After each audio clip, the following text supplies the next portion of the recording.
கலை astro channel நேர்கள் அனைவருக்கும் வணக்கம். இந்த 2025ஆம் ஆண்டு மே 14ஆம் தேதி பாத்தீங்கன்னா குரு பெயர்ச்சி நடக்கிறது. அதாவது குருவானவர் பாத்தீங்கன்னா ரிஷப ராசியிலிருந்து மிதுன ராசிக்கு பாத்தீங்கன்னா நிரந்தரமாக இடப்பெயர்ச்சி ஆகிறார். இந்த இடப்பெயர்ச்சியின் மூலம் எந்தெந்த ராசிக்கு லட்சாதிபதி ஆகக்கூடிய யோகம் அடிக்க போகுது அப்படிங்கறத நம்ம இப்ப பார்ப்போம். இந்த 2025ஆம் ஆண்டு மேஷ ராசிக்கு பாத்தீங்கன்னா தனஸ்தானத்துக்கு குருவினுடைய பார்வை கிடையாது. இருந்தாலும் சுக்கிரன் தனஸ்தான அதிபதியாக இருக்கிறதுனால அவர் ஆட்சி மற்றும் உச்சமாக இருக்கிற சமயத்துல பாத்தீங்கன்னா உங்களுக்கு தன லாபங்கள் வருவதற்கான வாய்ப்பு இருக்கிறது. பெரும்பாலான நாட்கள்ல பாத்தீங்கன்னா குருவினுடைய பார்வை இங்க இருக்காது. அதோட சுக்கிரனுடைய பார்வையும் தனஸ்தானத்துல விழுகாது. அதனால பெரிதாக பணவரவுகள் என்பது மேஷ ராசிக்கு எதிர்பார்க்க முடியாது. ரிஷபராசினியர்களுக்கு இந்த வருஷத்துல லட்சாதிபதி ஆகக்கூடிய யோகம் பாத்தீங்கன்னா ரொம்ப இருக்குன்னு தான் சொல்லணும். ஏன்னா தனக்காரகனான குரு பாத்தீங்கன்னா தனஸ்தானத்திலே இருக்கிறாரு. அதோட இந்த தனக்காரகனான குரு பாத்தீங்கன்னா உத்தியோகஸ்தானத்தையும் பார்க்கிறார், செய்தொழில் சொல்லக்கூடிய 10ஆம் இடத்தையும் பார்க்கிறார். அதனால நிச்சயம் பாத்தீங்கன்னா உத்தியோகத்தின் மூலமாகவும் நீங்க செய்கிற சொந்த தொழில் மூலமாகவும் உங்களுக்கு வருமானங்கள் பாத்தீங்கன்னா அதிக அளவு கொட்ட போகிறது.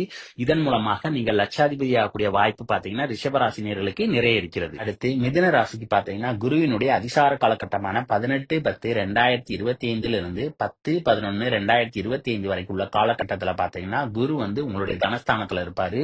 அந்த நேரத்துல நிச்சயம் பாத்தீங்கன்னா உங்களுடைய தொழிலின் மூலமாகவும் உங்களுடைய உத்தியோகத்தின் மூலமாகவும் உங்களுக்கு வருமானங்கள் பாத்தீங்கன்னா அதிக அளவு கொட்டுவதற்கான வாய்ப்பு இருக்கிறது.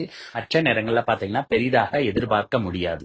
எந்த ராசிக்கு லட்சாதிபதி ஆகக்கூடிய யோகம் இருக்கு அப்படின்னு பாத்தீங்கன்னா கன்னி ராசிக்கு பாத்தீங்கன்னா லட்சாதிபதி ஆகக்கூடிய யோகம் பாத்தீங்கன்னா ரொம்ப இருக்குன்னு தான் சொல்லணும். ஏன்னா தனக்காரகனான குருவினுடைய பார்வை தனஸ்தானத்திலே விழுகுது. அதோட இந்த குரு பாத்தீங்கன்னா உத்தியோகத்தை குறிக்கக்கூடிய 6ஆம் இடத்தையும் பார்க்கிறார். அதே மாதிரி சொத்து சேர்க்கை ஏற்படக்கூடிய 4ஆம் இடத்தையும் பார்க்கிறார்.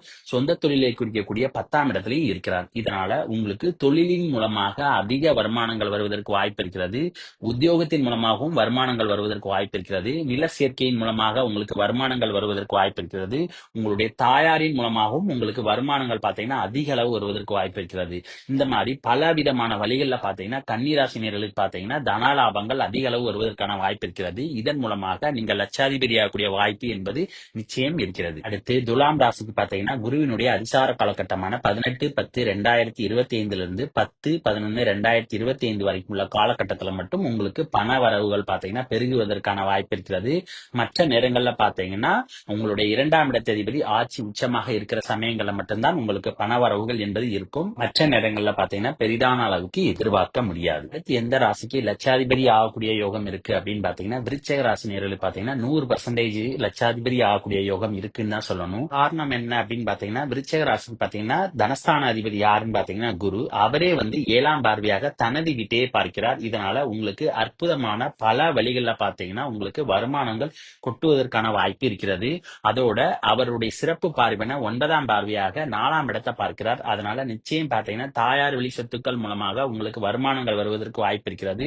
உங்களுடைய நிலத்தின் மூலமாக வருமானங்கள் பெருகுவதற்கான வாய்ப்பும் இருக்கிறது. அதோட இந்த குருவோட 5ஆம் பார்வை பாத்தீங்கன்னா 12ஆம் வீட்டுல விழுவதனால பல பேர் பாத்தீங்கன்னா வெளிநாடு சென்று வேலை பார்ப்பதன் மூலமாக உங்களுக்கு வருமானங்கள் கொட்டுவதற்கான வாய்ப்பு இருக்கிறது. இதன் மூலமாக நீங்கள் நிச்சயம் லட்சாதிபதி ஆகக்கூடிய வாய்ப்பு இருக்கிறது. எந்த ராசிக்கு லட்சாதிபதி ஆகக்கூடிய வாய்ப்பு இருக்கு அப்படின்னு பாத்தீங்கன்னா மகர ராசினியர்கள் பாத்தீங்கன்னா லட்சாதிபதி ஆகக்கூடிய வாய்ப்பு நிறைய இருக்குன்னு தான் சொல்லணும். ஏன்னா இந்த குரு பாத்தீங்கன்னா உங்களுடைய ராசிக்கு 3 மற்றும் 12ஆம் இடத்துக்குரிய அதிபதி, அதாவது ஒரு மறைவு ஸ்தானத்துக்குரிய அதிபதி பாத்தீங்கன்னா ஒரு மறைவு ஸ்தானத்துல இருக்கிறதுனால நிச்சயம் பாத்தீங்கன்னா உங்களுக்கு ராஜயோகம் என்பது அடிக்கும். அதே நேரத்துல 2ஆம் இடத்துல ராகு இருக்கிறதுனால பல வழிகள்ல பாத்தீங்கன்னா உங்களுக்கு பண வரவுகள் அதிகரிப்பதற்கான வாய்ப்பும் இருக்கிறது. குருவினுடைய பார்வை தனஸ்தானத்துல விழுவதனால நிச்சயம் பாத்தீங்கன்னா உங்களுக்கு தன வரவுகள் பெருகுவதற்கான வாய்ப்பும் இருக்கிறது. ஏன்னா ராகு 2ஆம் இடத்துல இருக்கிறதுனால நிச்சயம் பாத்தீங்கன்னா பண வரவுகளை ரொம்ப பெருக்குவார். அதோட குருவினுடைய 5ஆம் பார்வை பாத்தீங்கன்னா 10ஆம் இடத்துல விழுவதனால வேலை பார்க்கும் இடத்துல பாத்தீங்கன்னா பதவி உயர்வு, ப்ரொமோஷன் இதெல்லாம் ஏற்படும். அதோட சம்பள உயர்வும் பாத்தீங்கன்னா அதிகரிப்பதற்கான வாய்ப்பு இருக்கிறது. இந்த சம்பள உயர்வின் மூலமாக உங்களுடைய வருமானங்கள் பெருகுவதற்கான வாய்ப்பும் இருக்கிறது. இதனால குடும்பத்துல பாத்தீங்கன்னா வருமானங்கள் பெருகி அதன் மூலமாக லட்சாதிபதி ஆகக்கூடிய வாய்ப்பு பாத்தீங்கன்னா மகர ராசினியர்களுக்கு நிறைய இருக்கிறது. அடுத்து எந்த ராசிக்கு லட்சாதிபதி ஆகக்கூடிய யோகம் இருக்கு அப்படின்னு பாத்தீங்கன்னா குருவினுடைய அதிசார காலகட்டமான 18/10/2025 இருந்து 10/11/2025 வரைக்கும் உள்ள காலகட்டத்துல பாத்தீங்கன்னா தனுசு ராசி மற்றும் கும்ப ராசிக்கு பாத்தீங்கன்னா லட்சாதிபதி ஆகக்கூடிய யோகம் இருக்குன்னு தான் சொல்லணும். ஏன்னா அந்த காலகட்டத்துல பாத்தீங்கன்னா இந்த அதிசார குருவினுடைய பார்வை பாத்தீங்கன்னா தனஸ்தானத்துல விழுவுறதுனால நிச்சயம் பாத்தீங்கன்னா தன வரவுகள் உங்களுக்கு பெருகுவதற்கான வாய்ப்பு இருக்கிறது. மற்ற நேரங்கள்ல பாத்தீங்கன்னா பெரிதான அளவுக்கு எதிர்பார்க்க முடியாது. அப்புறம் இந்த வீடியோ பிடிச்சிருந்தா லைக் பண்ணுங்க, ஷேர் பண்ணுங்க, கமெண்ட் பண்ணுங்க, மறக்காம பக்கத்துல பக்கத்துல உள்ள பெல் பட்டனை கிளிக் பண்ணிருங்க. தேங்க்யூ.